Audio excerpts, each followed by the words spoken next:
Bond of LightCycleAstrology.com. Welcome back to the channel, friends. Today we are doing Mantic Monday episode number 18, taking a look at the astrology for the week ahead between January the 8th and the 14th. We have some really positive transits happening this week, so we'll dive right into some of the major transits of the week and some of my interpretations or delineations for those transits. Before we do, don't forget to like, share, subscribe, hit notifications, leave me some comments in the comment section, and be sure to go check out my website, lightcycleastrology.com, if you're interested in getting a reading from me.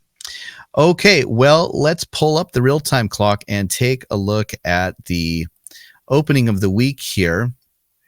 We have the major aspect of the week that is coming through that starts off the week and builds as the week goes on is going to be Mars making a trine to Jupiter. Now, this isn't just any Mars. This is an exalted Mars being now in the sign of Capricorn, co-present with the Sun, making a trine to Jupiter. Jupiter is now, of course, back in direct motion, bringing back online his benefic significations in a positive way under the power of his will. So this is a positive thing all around. You just get a sense by the sort of technical description of a direct Jupiter being empowered by his own will and being able to bring about his significations in a way that is not him in retrograde struggling against something.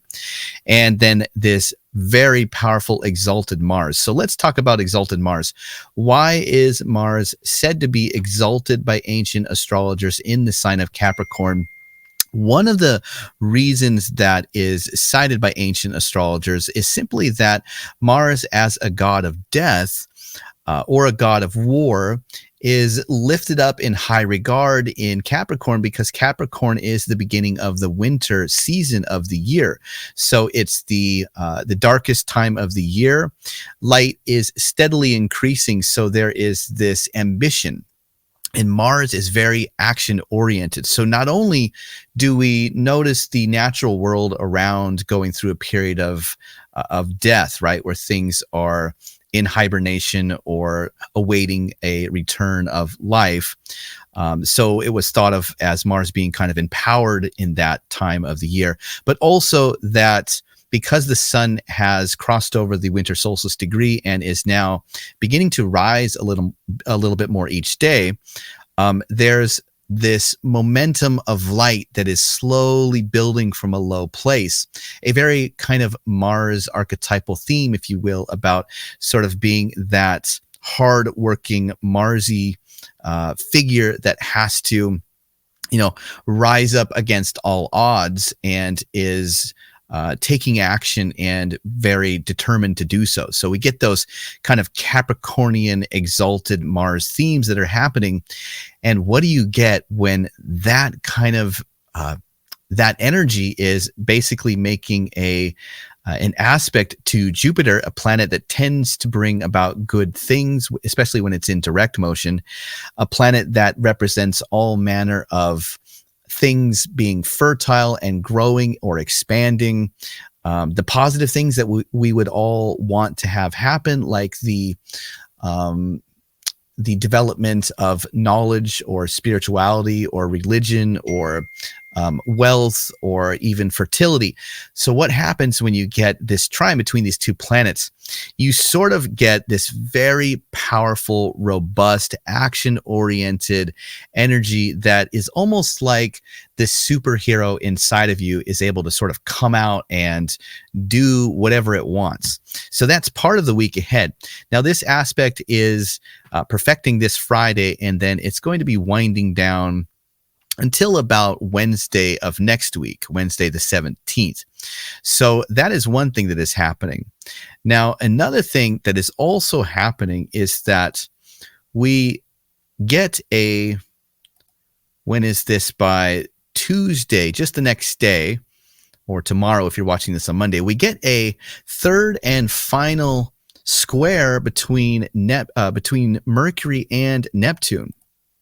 And this is the third square because we saw the first square come through around November the 27th of last year, 2023.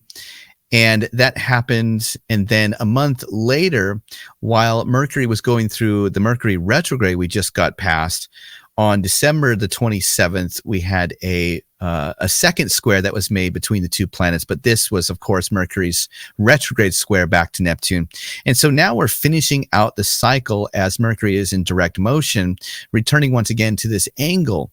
So that is also part of the energy that is commingling with this very robust Mars trine Jupiter energy. Now, another thing that happens is that we also this week get the new moon coming through.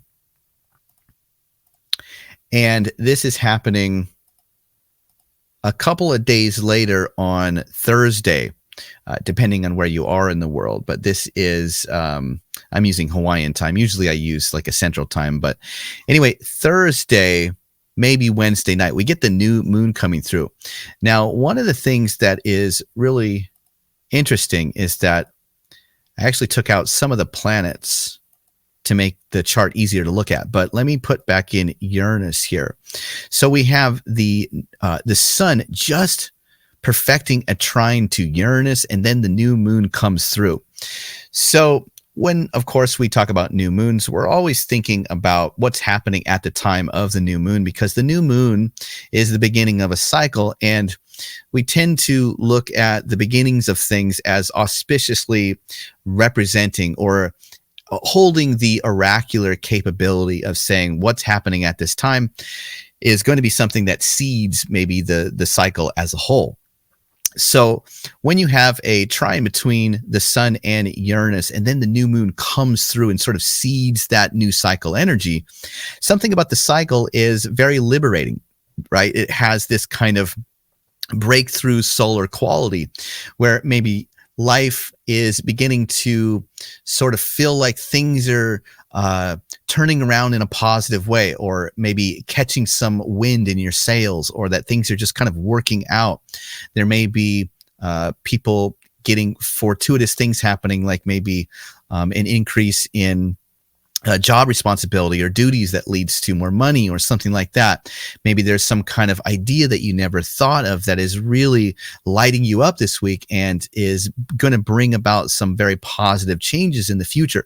But this is a moment where there tends to be this kind of solar higher image that is getting you unstuck from a rut, or gives you kind of that breakthrough Uranian quality.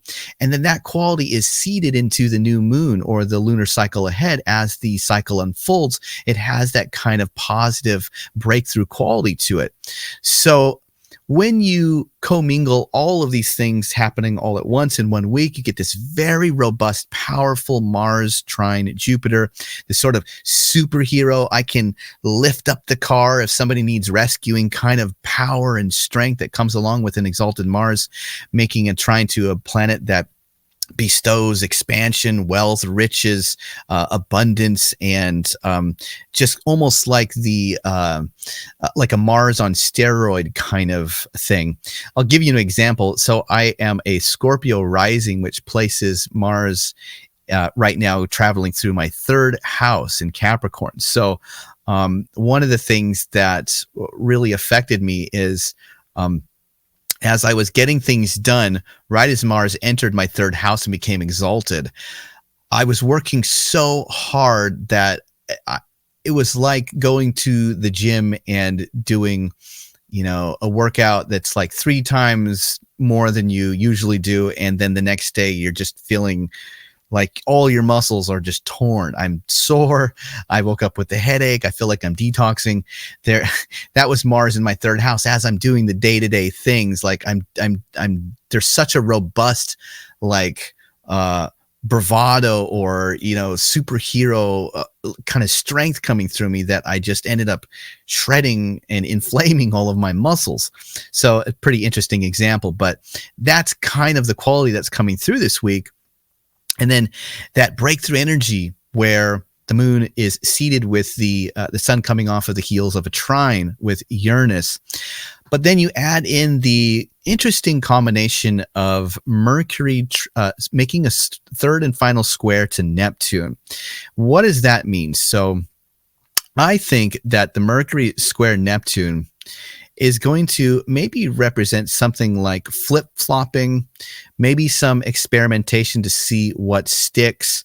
There is a little bit of, well, I know that I want to do something, but I'm not exactly sure how to approach the situation, or I'm getting like multiple ideas all at once. There's a little bit of confusion about how exactly do I think about the way forward, or what is exactly my approach. I want to pull the trigger and do something. I got to do something. I got to strike the iron right now, but it's a little confusing about how to actually translate or transmit that mentally. So that can be a little bit of a harder thing to deal with. But there is also this connection with the fact that this is the third square. So it might be useful to go back to November, the end of November last year, and think what was kind of happening around that time. Then there was the second square that came through a month later, December the 27th, just after Christmas. Maybe that one was a reworking of something. And so one thing that this final square between Mercury and Neptune could represent is simply sort of the culmination or completion of things that began around November 27th last year. So that could be a useful hint to see where this energy maybe is wrapping things up this week. But of course, with Mercury square Neptune, there is always kind of that ambivalence, a little bit like a driving through a fog, or things feeling a little bit hazy or a little bit unsure. Sometimes you get the mental fatigue or the laziness that comes along. So that's kind of interesting. The body is wanting to do things and take action. There's this superhero quality. There's innovation coming through. But there may be difficult translating or interpreting exactly what to do intellectually. So the final Mercury square, the final square that Mercury makes to Neptune may represent flip-flopping or experimentation with different ideas to see what sticks. And this week's energy taken to extremes. Now, what could happen on the shadow side is that in the extreme eventuality, you could see things like manhandling things, breaking off the levers of control because we're trying to push too hard, too fast. And that could include pushing other people around us. So that's one of the things where you get a little bit of the hazy intellectual side of the week with the strong, bold, empowered superhero side with the breakthrough energy. It's easy to see how there may be times where you want to push ahead, but we have to be careful if other people around us are receiving the message that we're maybe not so clearly asking them to understand, or maybe we're pushing too hard too fast and we don't recognize that it's too much for them, or maybe we're receiving that quality on us, and so there's that a little bit of the lost in translation but go kind of energy this week. So that's what I have for today. Thanks so much everybody for watching. I hope you guys got something useful out of this. Please leave some comments in the comment section, anything that you are noticing about the week. I love to get the comments and see how you guys are experiencing the astrology out there. And don't forget, you can always visit lightcycleastrology.com if you want to get some more personal astrological guidance from yours truly. It's been a pleasure, and I hope you guys have a great week. Thanks so much. Bye for now.